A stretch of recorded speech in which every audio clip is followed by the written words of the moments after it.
Bcut, your boys, Blake Russell back here in studio with my man Joshua Beezy Byers. Yes. Byers, what's going on, buddy? Good co-host. How are you? I'm doing great, co-host. Thank you for sitting here co-hosting the show with me while we co-host an amazing show. Thanks for co-hosting. I wish we were the commentators for the Jake Paul fight, you know. Yeah. I think we could have done. I think we could have done a lot better job. I'll tell you what, I'm not going to knock Triller Fight Club's production of everything. They put on a heck of a spectacle, if that's what you want to call it. But you know what?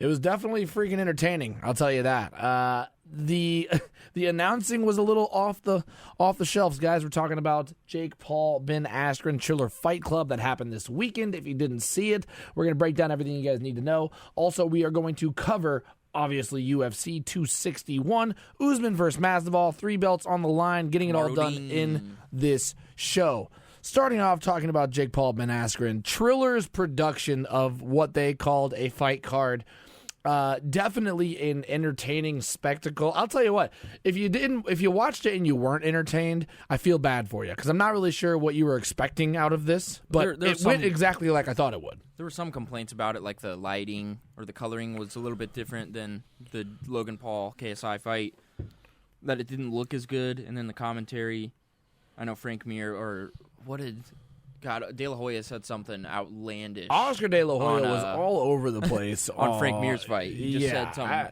disrespectful, but Frank Mir took Oscar it like De La a man. Hoya said he was going to step back in the ring with anybody today and go out there and kick some ass. I think everybody kind of looked at De La Hoya like, dude, are you? I mean, I know Snoop Dogg was up in there smoking the entire house up, but I think Oscar was the one on drugs, the way he was commentating that fight. For sure. And then, like, Snoop he's a part owner of Triller. He is a part owner of Triller, and he got to be what? Commentator and rule maker? Yeah, and he was judge? very one-sided, too, and put money on the fight. Yeah, which is like, there's so many conflict of interest in that. He said he allegedly had a $2 million bet with Dana White. So many conflict of interest in this of letting him be part. He's like Jackie Moon. Except for him fighting, he was an owner, a commentator, and a gambler all within the same sport. So that was quite interesting. Clearly one-sided. He was actively rooting for Jake Paul during the fight. Mm-hmm. I thought it was going to be Todd Grisham. But really? He's from DAZN. That's I get Triller and DAZN mixed up. Yeah. Well, it ended up they had a kind of a revolving door of guests. We got to see multiple different fights. We obviously got to see Frank Mir fight, boxing match. We got to see Ben Askren fight. We got to see Raycon. No, not the earbuds, but the fighter DJ. I guess I'm not really sure. 25. Is he a DJ or is he a rapper? I think he's like a reggae artist. He's a Latin reggaeton artist of some sort. Did you watch that? How did that one? He was atrocious. They stopped it in between the rounds, right? Yeah, it was pretty bad. It wasn't good fighting. At one point, one cat got, I think, faked a rib injury and basically ended up pulling a soccer and got carted out on a stretcher. He faked a nut shot. Oh, well, he faked the nut shot, but he actually hurt his ribs, or he faked the rib shot and got hit in the nuts. I'm not really sure. He got hit clean in the side of the ribs. Really? So he faked the nut shot to then cover up for the rib shot. So they called the fight. Gotcha. Because if they would have given him a 10 count, he would have been out. He's not getting. But he still has a nice little thing on his record. And that was the only legit boxing match of the night. Yeah. Which at least it had an ending. You didn't think Ben Askren versus Jake Paul was legit? No, that was a boxing clinic if I've ever seen one. I liked Jake Paul's pants with like little cubes on it. They were like 3D. Yeah, those were kind of cool. I mean, he came out. He's rocking the all bumblebee yellow problem child. I'll tell you what. I obviously talk up Ben Askren quite a bit. That's kind of my guy out there. Tough. Scene. Looking at the fight, man, I think I have one of two things. One, I still don't think Jake Paul's a boxer. That this fight doesn't give onus to his power or skill at all. I mean, I'll say he probably has a little power. I'll give him that. Obviously, it's not that easy. I will say, if anybody is a fan of the internet, which obviously you are, that's why you're watching this show right now, everybody in the comment section clearly had the same individual thought, which was what, Josh? What, that Jake Paul or that it was rigged. It was fixed. That it was clearly fixed from the jump. Ben Askren out there looking like a package of sour cream.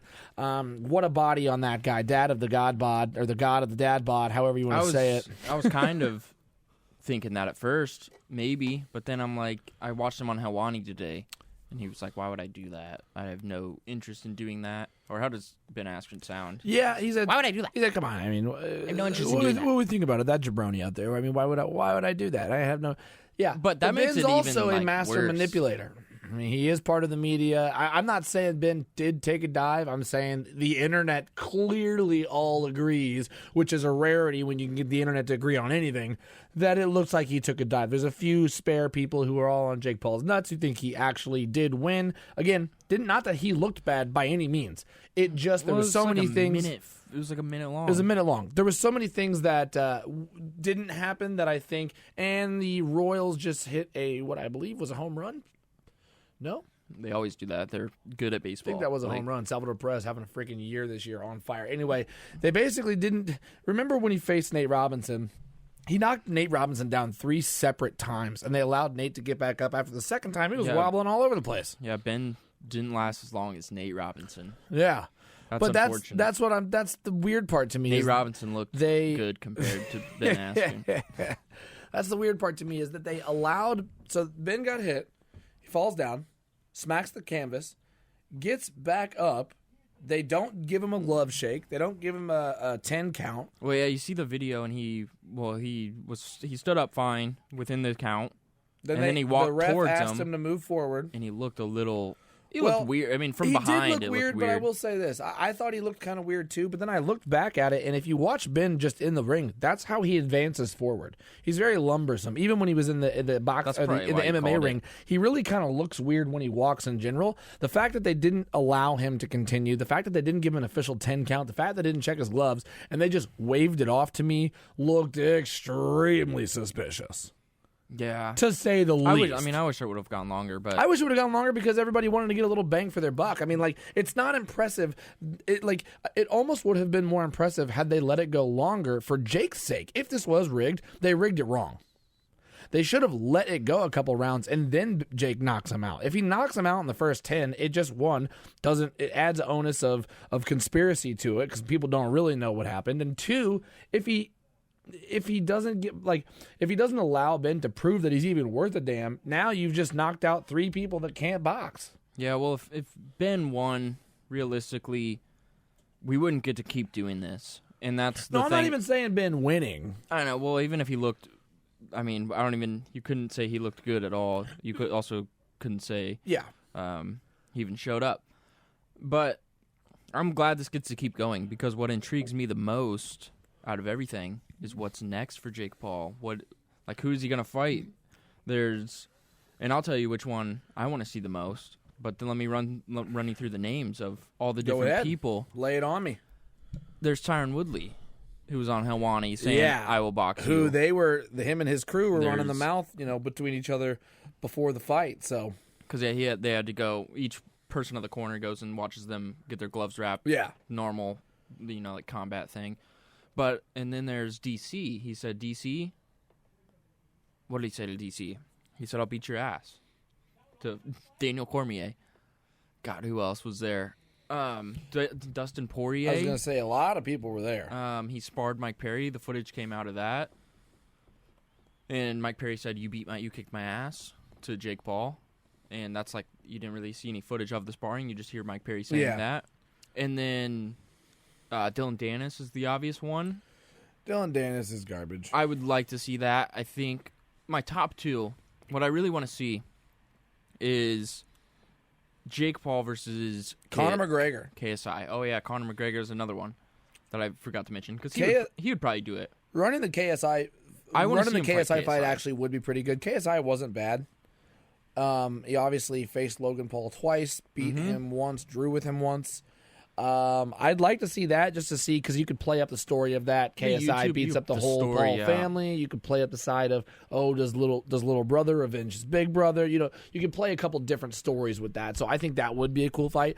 I think if Conor or if Jake really wants to get tested, I think Conor has to be the next fight just because he's the guy who you can say isn't a great boxer, but he put on a boxing match against Floyd Mayweather. He is a great MMA guy, but MMA is different than boxing. So is he the perfect person to put in the ring to really kind of see, if you're any good, you can beat Conor McGregor. But Conor McGregor actually has credentials within the boxing arena. You know what I mean? Oh yeah, and there's a couple boxers that they mentioned. Tommy Fury. Tommy Fury. Well, I think that's the one that they've actually officially started. I don't know if they've done anything with the planning, but I know that he's called out Tommy Fury, and Tommy Fury said, "Hey, let's do it." I think Tommy Fury's 6-0, correct?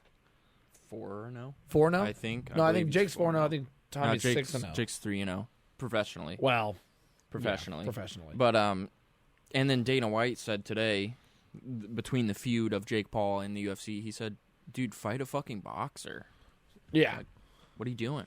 Like, leave us alone. Which sounds like Dana White's kind of being a little bitch though after the fact that he was like, "I think Jake's gonna get his ass whooped," and allegedly made $1 million bet with Snoop Dogg, which turned into a $2 million bet. And then after Jake Paul did knock out Ben Askren, Snoop Dogg is getting up on the microphone as he's doing the commentating and being a part owner and being a part gambler, going, "Give me my effing money. Give me my money." Dana White, I told you. Yeah, what a good night for Snoop Dogg. I mean, it looked like a great time. It did look like a party. Snoop Dogg probably smoked enough joints for every head of person in house there. I know everybody in that building was probably feeling a little loosey-goosey off that ganj. I know that everybody was drinking, that they were Ben loose said with the some shit about commentary. that on Helwani too. Yeah, well, Ben didn't like the fact that they were doing all that. He thought it took away from kind of the sanctity of fighting. He said that they were glorifying like smoking. Well, and his whole thing was, he said, I've got a lot of kids that I told. Is what he was saying. Yeah, he said, I got a lot of kids that watch all my fights, and I told them to watch it, and they're probably watching it with their parents. And we got rappers up here, we got blunts being smoked, they're cussing on the TV, they're drinking. He's like, it wasn't. I feel bad because I told them to watch it. You know what I mean? So. I get where he's coming from on that, but also it's like, well, Ben, I think you probably should have known what this was. Done a little bit. Should have done a little research. A little better. So, performance-wise. I tell you what, I watched it from front to back, and I'd watch that. I'd watch it again. I mean, I was thoroughly entertained. They broke out a slap fight boxing match during the middle of the entire card, and it was pretty awesome. There's one guy that I usually see on TV knocking everybody out, and he was the one who got knocked out in the slap fight. You didn't see the slap fight? Oh, no. Man. The guy who's always doing the... Yeah, you get, you cross the table and you get one slap. The big guy with the beard who's always knocking people out. He was on it. But then they had this other dude. I don't even know the names. I didn't even plan on talking about this, but... that's legit. Yeah. And then you see the other guy knocked him out. They should do an ear pulling one next time. Maybe an Indian leg wrestling or something like disgusting. That. But then obviously you had Pete Davidson just trying to hold it together the whole night, and he had a highlight of some pretty funny things that he was saying. But you could tell he didn't know what the hell he was doing. Yeah, I don't know. I don't know if I find him that funny. I typically don't find Pete Davidson that funny, but I don't dislike the guy. It's just his kind of dark sarcasm isn't always the stuff for me. But it's kind of a crossover for us because it seemed like a bigger event than maybe we thought it was going to be. It seemed really, I had no idea. big. I knew they were going to have multiple musical guests, but I didn't know they were going to have that many guests. I thought it was going to be like Marshmello, Justin Bieber, and like one other person. But they had Justin Bieber. They had the unveiling of Mount Westmore, which was Snoop Dogg, E40. I think Charles Barkley was there. It was Snoop Dogg, E40, Too Short, and Ice Cube came out to promote their new album. Chuck Liddell was there. There was just it was a litany of celebrities and who's, and it was pretty interesting. Doja Cat performed as well, so there was a ton of people that were out there that. I'm surprised Bad Bunny didn't come over and in fact do a song as well. And fight somebody. Yeah. Because he does what? He did a WWE thing or whatever? Something like that. Bad Bunny, I will. But he's selling tickets to his concert for $1,200 right now. It's ridiculous. No, thank you. No, thank you. I'm good on that, Bad Bunny. But yeah, so the overall production was a wild night. I think when it comes to Ben Askren and Jake Paul officially fighting, half of me does see why Ben would just take the dive. One, he's like, I've already gained the most I can gain. I don't plan on going to fight anybody. This fight literally doesn't help my career at all. The only thing it does is give me money in my pocket. Why prolong it? Just let the guy go out. He's going to make some money. And I would, if you remember, during the interviews, Jake Paul even said, Ben, I will double your purse. If you think you'll win. No, he said, I'll double your purse bet me. if you win, and if you bet me, or if you bet me, if you bet me and you win. So I could totally see Jake Paul off camera going over to Ben Askren saying, hey, I'll double your purse behind the scenes and not report it if you just take the dive. Why not? I mean, why not? Jake has everything to gain. Ben has nothing to lose by taking that. I mean, his pride's not going to be more hurt than it already is because it apparently, I don't think it really hurts the guy. And kudos to him. I've never seen a guy be so graceful in a loss that everybody is memeing and making fun of. And two of them probably kind of the most embarrassing losses. It's got to get to him at some point. I mean, his demeanor, I'm sure it does. Is just like, yeah. I'm glad it gets to keep going. I'm glad it gets to keep going with Jake Paul. Ben Askren, I don't really. There's nothing. His career's over. Yeah, he Ben's wants done. to not be. And it was done about before this. I mean, his career was done before this. Yeah, what they'll probably have him do. I mean, he's a great content guy. He's kind of. He reminds me a lot of like a Chael Sonnen, like a modern day Chael Sonnen, in the sense of he does not care. He's gonna talk that talk. He's gonna go out there and make. He's smart. He's gonna make funny content, and he's gonna be fine. He's got like 2 or 3 podcasts right now. He's a crypto guy. He's got a wrestling podcast on Rockfin. No, he's not gonna do any boxing. No more boxing, please. He's not gonna. I don't even think he'll do fighting anymore. He'll probably do some submission matches every once in a while, or maybe some wrestling. But help us. You're just over here hating. No, I'm just kidding. You're just over. Well, I think you're kind of like, yeah, the ship has sailed. Like the experiment was cool. This was kind of a revitalization, and now it's done. There's nowhere else. Like I said, there's nowhere else for Ben to go. Yeah, I mean, he could be a disc golfer. I just feel bad. Well, yeah, he's top. He's one of the top in the world at disc golf, actually. So I don't know what that would feel like. I just kind of feel bad for him.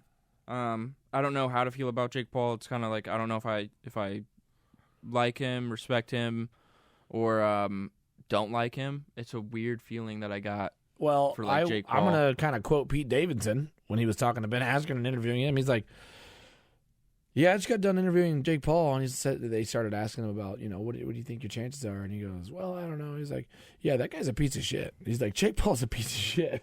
Yeah, I know, but he was in Jake Paul's locker room like 2 minutes before. Right before that, kissing his ass, which is funny because Pete knows that's on TV, and that just goes to show you how much Pete Davidson did not give a damn. Yeah, they were talking about it on, I think, Logan's show, and he said that Pete Davidson was just kind of taken aback by how big this actually was because he was like didn't comprehend that this many people would want to watch this, and then it lasted a minute. And then it lasted a minute. But other than that, I thought the overall performance by Triller. Would I watch again? Yes. Would I buy it? No. But that doesn't mean I'm not going to watch it somehow. But I digress. But yeah, I thought overall it was pretty cool. It was a nice little, and it was good because it was going on between the Gastelum and Kelvin Gastelum and Robert Whittaker fight, which was a very good fight. Robert Whittaker coming out on top on that one. I think we kind of all predicted that one. He looked great. It looked like he added a couple new things to his ground game last week. Just really kind of looked like a 5-tool player out there, looking like somebody who could definitely come up and challenge Adesanya for that belt, which I undoubtedly know he's going to get now. So I'm excited for the middleweight division. I think it's going to be interesting, and I think Robert's going to come in with a nice game plan for Adesanya.